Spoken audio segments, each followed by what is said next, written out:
Rhapsodie des réalités, lundi 23 février 2026. Par notre homme de Dieu, le pasteur Chris Oyakhilome, notre message du jour est intitulé « Pratiquez qui vous êtes ». Et notre passage du jour se trouve dans Hébreux 5, verset 14. Mais la nourriture solide est pour les hommes faits, pour ceux dont le jugement est exercé par l'usage à discerner ce qui est bien et ce qui est mal. Lorsque vous étiez enfant, vous n'avez pas commencé à marcher dès votre naissance. Vos os et vos muscles n'étaient pas encore développés. Personne n'aurait essayé de vous faire tenir debout sur vos petits membres incapables de porter votre poids. Mais à mesure que vous grandissiez, vos parents vous ont aidé à vous asseoir, et bientôt vous pouviez vous asseoir tout seul. Peu après, vous avez commencé à ramper, puis finalement à vous tenir debout sans aide. Ensuite, vous avez appris à marcher. Même lorsque vous trébuchiez et tombiez en essayant de marcher, on vous soutenait jusqu'à ce que vous puissiez marcher correctement, et aujourd'hui, vous marchez sans même y penser. C'est ainsi que fonctionne aussi la croissance spirituelle.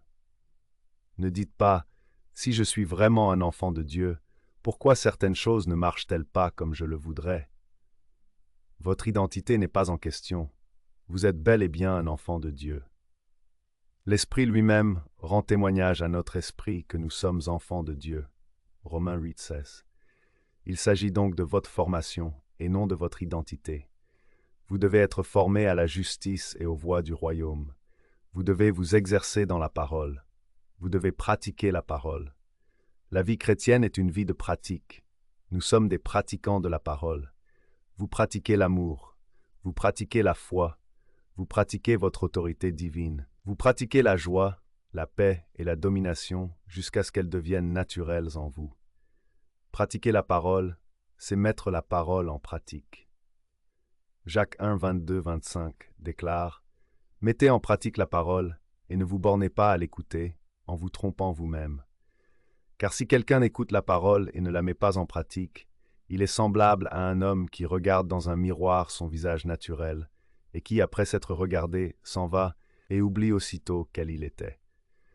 Mais celui qui aura plongé les regards dans la loi parfaite, la loi de la liberté, et qui aura persévéré, n'étant pas un auditeur oublieux, mais se mettant à l'œuvre, celui-là sera heureux dans son activité.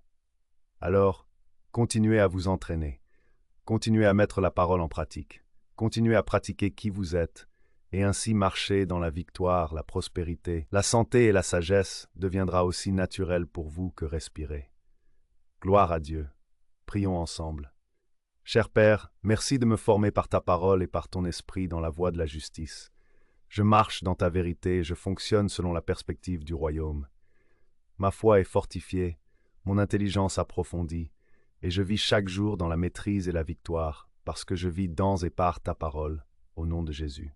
Amen. Et si jamais vous écoutez cette dévotion quotidienne et que vous souhaitez donner votre vie au Seigneur Jésus-Christ, je vous invite à répéter avec moi cette prière de salut.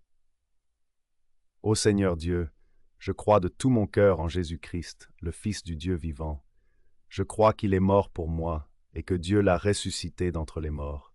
Je crois qu'il est vivant aujourd'hui. Je confesse de ma bouche que Jésus-Christ est le Seigneur de ma vie dès ce jour. Par lui et en son nom, j'ai la vie éternelle. Je suis né de nouveau.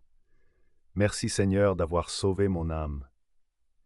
Étant désormais né de nouveau, engagez-vous activement dans une église locale et laissez-vous édifier par les enseignements bibliques afin de marcher avec assurance dans votre nouvelle vie de foi.